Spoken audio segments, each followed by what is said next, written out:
Olá, amigos do canal, bem-vindos a mais um vídeo do Dicionário do Investidor. Pessoal, essa nossa série é a série de domingo, onde vocês escolhem o fundo que é para eu comentar na próxima semana. Essa série são os fundos que deram errado. A ideia dela não é falar mal desses fundos não, tá, pessoal? É aprender para a gente não repetir nos erros quem investiu nesses fundos, para a gente identificar coisas nesses fundos que podem estar em novos fundos imobiliários que estão acontecendo por aqui. Olha, o escolhido de hoje, galera, foi HCTR11 na semana passada. Eu coloquei a lista de 6 aqui para o pessoal comentar e falei o que tiver mais comentários seria o escolhido. E a gente pode ver que quem teve mais comentários foi o Deva11, teve 21 comentários e 87 curtidas. Chegou bem perto aqui o Rect11, que teve 19 comentários e 69 curtidas. Gente, como o Deva11 e o HCTR11 são bem parecidos, eu realmente achei que o Rect ia ganhar essa, tá? Mas não ganhou. Vou dizer para vocês o que eu considero um fundo que deu errado. É um fundo que perdeu mais de 50% do seu valor de mercado em comparação ao preço de IPO, tá certo? Aí isso eu considero um fundo que deu errado. Então, não quer dizer que o fundo é ruim, que a gestão, isso, por causa da gestão, ou isso, que eu não estou fazendo nenhuma afirmação disso. Desses que eu coloco na lista, é porque ele perdeu mais de 50% do seu preço de IPO. A lista era SNLG, Vino 11, Deva 11, Rect 11 e XPPR. São 6.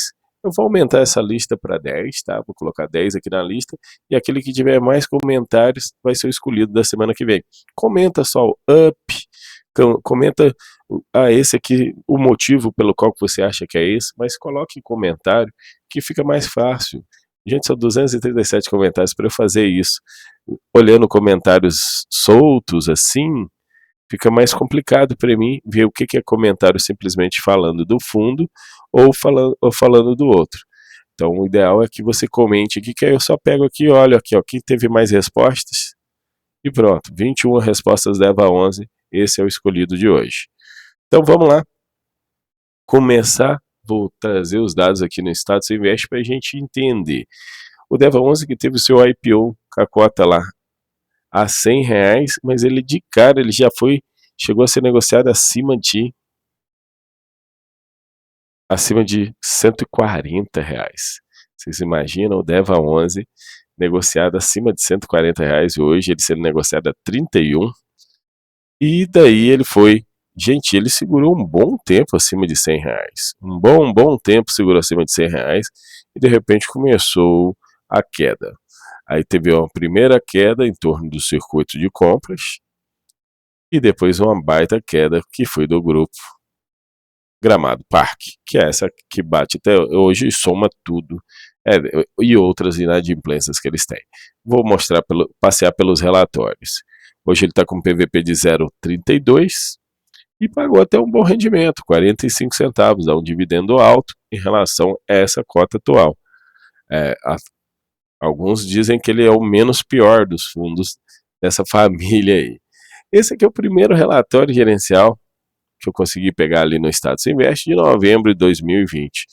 Aí eles fazem um comentário aqui sobre algumas negociações no secundário e até giravam carteira, né? Aí foi distribuído o rendimento, olha só, galera, R$2,68 no mês de novembro. Novembro de 2020, Deva 11 pagou R$2,68. Então a cota R$100. O que tinha nesse período aí, gente? Nesse período aqui, a carteira do Deva 11 era uma carteira 63% IGPM. E o IGPM tinha sido muito alto. O IGPM estava dando 2%. O IGPM chegou a bater 3%, galera. Nesse período aqui. Num mês. 3%. Agora a gente está com o IGPM de ano dando 3%. Quase 4% o IGPM dos últimos 12 meses. Aí o IGPM dando 3% num mês. Aí o fundo distribuiu esse dividendo tão alto. Mas quando o pessoal bateu o olho, o pessoal imaginou, poxa, é dinheiro demais. Esse fundo é o senhor fundo. Aí o relatório era tão curtinho, era 10 páginas apenas na época, e já trazia aqui, ó, juros, correção monetária e caixa. As taxas, taxa de performance, olha como era alta a taxa de performance. Porque, pagando isso tudo, né?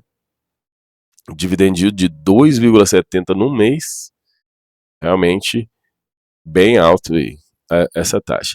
A carteira do fundo investia em multipropriedade, em timeshare, shopping, loteamento e corporativo. Muitas cotas sêniores, poucas subordinadas, e CRI e Caixa. Não tinha fundo imobiliário. A exposição por localização é Foz do Iguaçu, Maracaúna, Goiás interior. Isso aqui é Caldas Novas, eles podiam ter botado Caldas Novas aqui. Mas era 21% a Gramado. Era a maior exposição em termos de cidade, era Gramado. Primeiro relatório, a taxa IGP, inflação mais 11,54%. E aqui eles falavam sobre o fim do lock-up, o volume de negociações, né? Ele começou bem baixo as negociações, depois já está negociando 3 milhões de negociação. A questão de acompanhamento das obras e os ativos que ele tinha. Nessa época ele já tinha alguns ativos. Esse aqui era um ativo muito bom, que pagou tudo certinho e foi-se embora da carteira. Mas o Resort do Lago está bem aqui, ó. Também é lá do mesmo grupo. Mas ninguém sabia que era do mesmo grupo, tá? Nesse período. Outros aqui bastante que não estão mais na carteira, ó. Isso aqui tudinho. Pagou e não está mais na carteira. Ou negociou, ou girou, ou fez algo. Loteamento Goiás está na carteira até hoje. Negativo. Circuito de compras está na carteira até hoje. Aí, Bueno Vitar. Algumas exposições era tudo do mesmo grupo. O Gramado Parque aqui.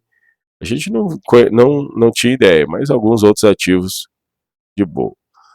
O relatório era bem mais simplificado, mas só vamos dar uma olhadinha no CRI, Gramado Parque, para vocês verem como é que aqui o circuito de compra ainda estava em construção. Ó. Olha ó a foto do circuito de compra em construção aí. Hoje terminou. Mas a sessão fiduciária 100% recebíveis, tem garantias para executar o circuito de compra. Mas eu quero mostrar aqui para vocês o Gramado Parque, aqui, ó, CRI, GPA A e B. Corporativo, IPCA mais 8 ou IPCA mais 11. Sessão fiduciária de 100%, olha as garantias dele, sessão fiduciária 100% da carteira, sessão fiduciária de cotas da SPE, a aval da empresa controladora, que é a empresa controladora do Gramado Parque, é a mesma empresa controladora da gestora, nessa época a gente não sabia, e fiança dos sócios, fianças com obrigação dos sócios.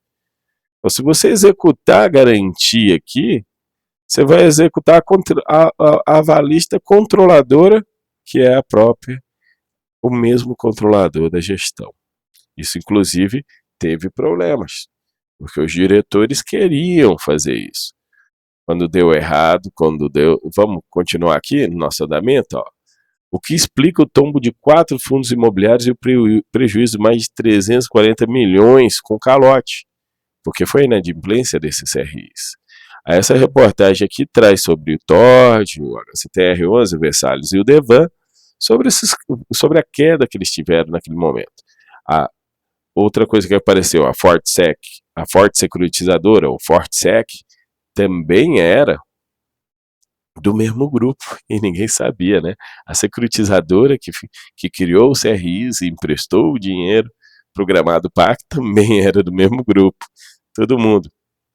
E ainda tinha o Fundo Serra Verde, que é gerido lá pela outra empresa também do grupo, também era tudo do mesmo grupo. Aí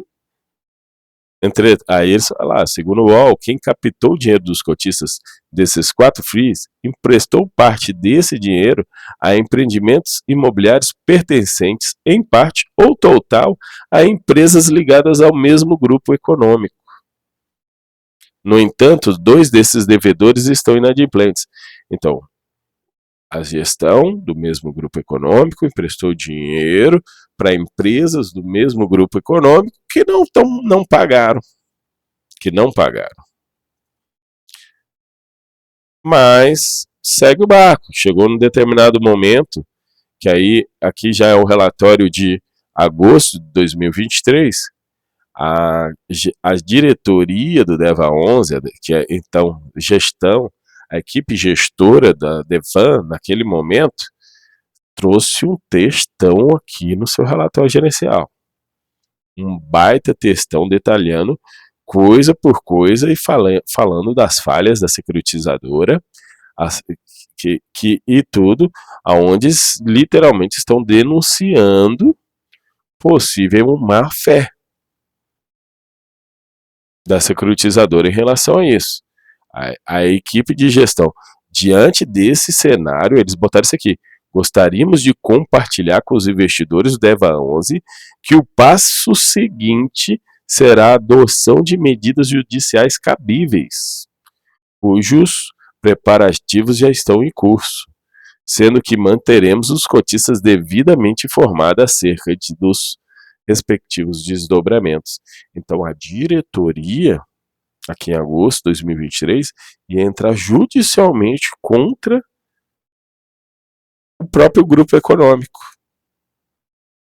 aonde eles estavam entendendo, e nesse texto todinho aqui é isso que dá para entender, que eles pegaram dinheiro com a intenção de não pagar ou pagar quando fosse conveniente. Pegaram o dinheiro emprestado dessa maneira. Aí eles falaram aqui sobre a reprovação.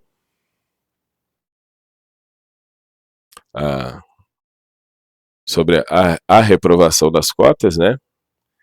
E eles falaram dos 130 mil cotistas, apenas 17 votaram. Houve um erro de divulgação, que o pessoal reprovou as cotas na época, mas tudo bem. O foco aqui era o fato da diretoria, naquele momento, estava querendo, vamos dizer assim, entrar na justiça contra o próprio grupo empresarial. Agora é o seguinte: meu funcionário quer entrar na justiça contra mim, o que acontece? Gestores do fundo imobiliário DEVA 11 são demitidos pela RTSC, que alega irregularidades na Devan. Executivos dizem que decisão não é válida. Aí é outra briga, porque eles foram demitidos, e quem foi demitido falou: não, isso não está certo, eu não posso ser demitido. A destituição ocorre em meio a uma disputa entre os executivos da Devan e a holding RTSC. O fundo Devan está entre as que sofreram com a inadimplência em títulos de crédito. Mandaram os diretores embora, viu? Eles falaram que ele não era válido, mas os diretores saíram mesmo da Devan. Entrou outra equipe, entrou a mesma equipe do HCTR11 agora. Então foram demitidos. Teve mais gente além deles, tá, gente? Foi mais gente demitida além desses 3. Aí foram demitidos, e porque eles foram e assumiu uma nova equipe. Mais uma coisa que está acontecendo, aí a gente vê aí um erro que a gente está, mesmo a gestão querendo trabalhar, o fato da gestão pertencer ao mesmo grupo empresarial, o conflito de interesse com quem emprestou dinheiro, mesmo a pessoa que está à frente do fundo querendo fazer a coisa, eles queriam executar garantias. Então eles queriam, não pagou, executa a garantia, era o que eles queriam fazer, mas devido ao conflito de interesse não conseguiram. Aí trocou gestão. A gestão atual concorda com os waivers, concorda com os prazos que tem que se dar. Aí chegamos aqui agora a setembro de 2024, o último relatório que foi dado pelo Devan. Aí nesse último relatório falam aqui do dividend yield de 1,22%, fala dos resultados, sobre os ativos, eles citam aqui CRI Contemina, CRI Topac Bahia, falam de aquisições, comprando aí CRI Chemin, inclusive tá com tava tendo waiver, né? Então, eles botando dinheiro em fundo em waiver. CRI Termas de São Pedro, que também tem com waiver. O Portal das Pedras eu não lembro, mas eles fizeram mais aquisições, botaram mais investimentos em CRIs que deram dor de cabeça um tempo desse atrás. Eles fazem um DRE de regime caixa, tá? Isso aqui é uma coisa boa que tem com o Devan, ele faz a distribuição do regime caixa.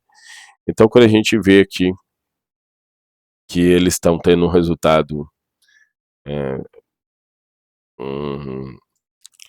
68, distribuição por cota, não, na verdade, tem que olhar aqui, setembro, né? Setembro. O resultado aqui é algo mais próximo de resultado caixa, que eles estão distribuindo, então isso é melhor, né, nesse sentido.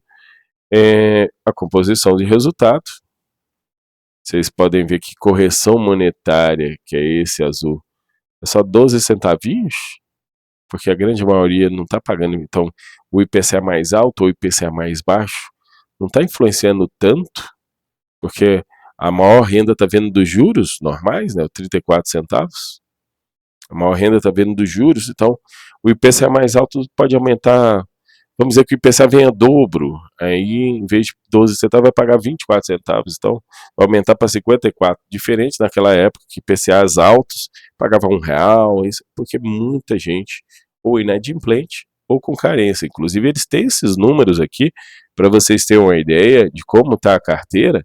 Hoje ela está em dia, e é um dos melhores desses 4 fundos, em dia com seus CRIs, 34,5%. Fundos com carência de juros, 57,2%. Desses, 5,6% são referentes ao circuito de compras, que está realizando 60% do pagamento de juros mensalmente. Inclusive, era para estar pagando 50% de juros o Grupo Hope. Não, perdão, o Grupo One. E não está pagando. Não está pagando, então não está cumprindo com o circuito de compra está cumprindo. Está com mais carências, é sim. E a inadimplência de 8,2%. Então, pessoal, aí, vamos lá.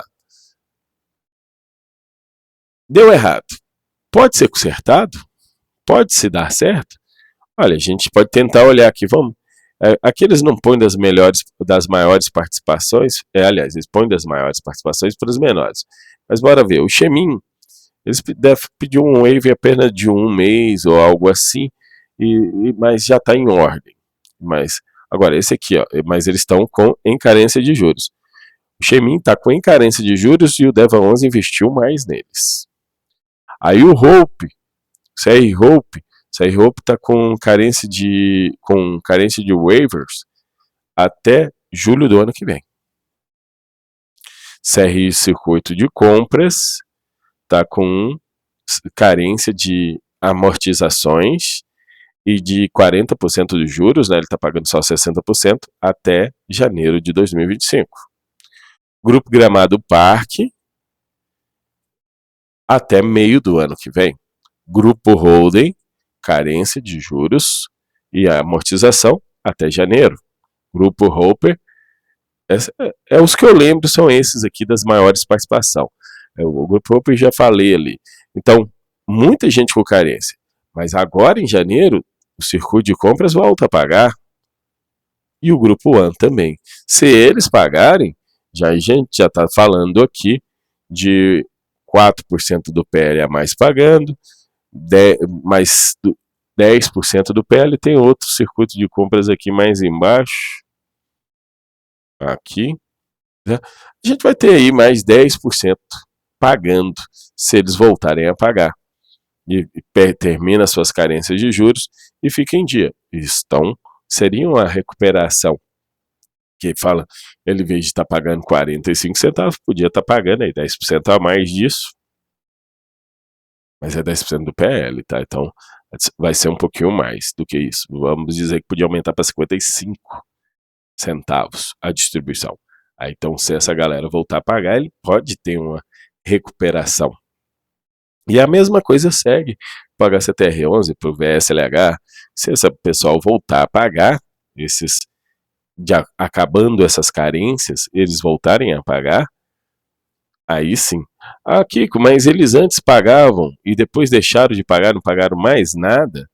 Vamos dar uma olhada nisso? Vou olhar esse aqui, ó. Esse CRI Corporativo Holding A, para vocês terem uma ideia se pagava ou não pagava. Olha aqui, isso aqui é do site da XP, no site da XP, ela oferecia esse CRI para investidores de modo geral. Aí tem algumas informações que a gente consegue pegar do CRI One. Esse é o Golden Gramado, é mais ou menos o mesmo, mas para a gente ter uma ideia, IGPM mais 15, a taxa bem alta, ó, o vencimento, ou seja, eles eram tiro curto, 15 de 5 de 2005. Mas olha lá em 2018, ó, sim, pagava juros, sim, amortização. No outro mês, sim, juros, não amortização. Um mês pagava amortização, um mês pagava juros. Um mês pagava amortização, um mês pagava juros. E assim ia acontecendo, chegou um momento que era assim para os dois. Todo mês pagava os dois, aí depois voltou a ter uns não juros. Aí chegamos em 2020. Então eles pagavam de pouco em pouco, até que chegou um momento. Esse aqui ainda está em dia, né? O Golden Gramado. Eu tinha que procurar um outro para vocês. Mas a gente pega então esse aqui, então, que fala na própria One Holding, né? Esse é o CRI que está na carteira são 600 milhões de reais nesse CRI. O agente fiduciário é a Pavarani. Aí, esse era IPCA mais 8, IPCA mais 12, primeira emissão. Aí, o que a gente tem, a data de vencimento dele é 20 de 12 de 2025. Então, se não jogar mais para frente o vencimento, a One tem que pagar toda a sua dívida no final do ano que vem. É lógico que pode jogar mais para frente. Então, e assim como outros que tá lá, tem isso também. A expectativa que a gente tem é que que eles arrumem outro empréstimo e paguem esses empréstimos, que isso pode acontecer. Essas empresas fazem muito disso, pegam empréstimo para pagar empréstimo, e com isso destrave alguma coisa no financeiro no fundo, no DEVA 11. E a mesma coisa para os outros fundos. Essa é a expectativa, que esses caras não confirmem o calote. Se eu estou olhando o lado positivo, não confirmem o calote, a dívida, que as empresas, que elas estão aí ainda, estão trabalhando aí no Brasil afora. A One eu vi em Caldas Novas, clubes, parques aquáticos da One, hotéis, que elas continuem funcionando, que eles paguem essas dívidas. Então o que a gente tem que ver, assim, ó, quem ainda está lá e acreditando é que um dia possa receber essas dívidas. Pessoal, é isso que eu tinha para falar para vocês sobre o DEVA 11, mostrando o porquê que dá errado. O aprendizado fica aqui o seguinte: a gente agora vai ter que entender melhor sobre as empresas. Esse aqui era um fundo extremamente a empresas ligadas a parques aquáticos e que durante a pandemia sofreram.